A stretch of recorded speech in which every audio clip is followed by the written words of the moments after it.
మార్గదర్శి ఇష్యూలో ఉండవల్లి మాత్రం వెనక్కి తగ్గినట్టు కనబడట్లేదు. వరుసపెట్టి తనే ఆర్గ్యుమెంట్స్ వినిపించుకుంటున్నటువంటి పరిస్థితి. అందులో భాగంగా ఏదైతే క్రిమినల్ చర్యలు చేపట్టాల్సిందేనన్నటువంటి పాయింట్ని హైలైట్ చేశారు. రామోజీరావు మరణించిన అక్రమాల కారణంగా లబ్ధి పొందిన వాళ్ళు ఉన్నారు.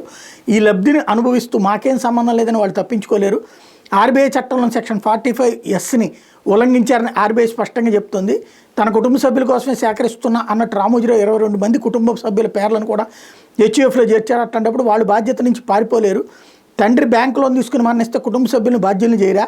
రామోజీ అక్రమాలకు కుటుంబ సభ్యులు ఖచ్చితంగా బాధ్యులే, వాళ్ళు శిక్ష అనుభవించాల్సిందే. కాదని ఇలానే ప్రోత్సహిస్తే దీన్ని ఆసరాగా తీసుకుని ఇలాంటి ఫైనాన్షియల్ ఎన్నో పుట్టుకొస్తాయి. అప్పుడు ఈ దేశమే తీవ్ర ప్రమాదంలో పడిపోతుంది, భవిష్యత్తులో ప్రజల డిపాజిట్ల గ్యారంటీ లేకుండా పోతుంది అన్నటువంటి పాయింట్ని హైలైట్ చేశారు. ఇదే సందర్భంలో ఉండవల్లి వాదనలు వినిపిస్తున్న మార్గదర్శి తరపున సీనియర్ న్యాయవాది సిద్ధార్థ లోద్రా పదే అడ్డుపడుతుంటే సీనియర్ న్యాయవాది ఉండి ఇలా కలగజేసుకోవడం సరికాదని ఆయన ధర్మాసనం మందలించింది. ఉండవల్లి వాదనలు ముగిసే వరకు ఆగాలని ఆదేశించింది. తర్వాత ఏపీ ప్రభుత్వ న్యాయవాది రాజేశ్వర రెడ్డి వాదనలు వినిపించారు. ఉండవల్లి వాదనలు తోసిపుచ్చారు. హెచ్యూఎఫ్ వ్యక్తి కాదని, విచారణ సాధ్యం కాదని మార్గదర్శి న్యాయవాది నాగమూర్తి చెప్పుకొచ్చారు. కర్త అక్రమాలకు హెచ్యూఎఫ్ సభ్యులు బాధ్యత వహించారని చెప్పుకొచ్చారు.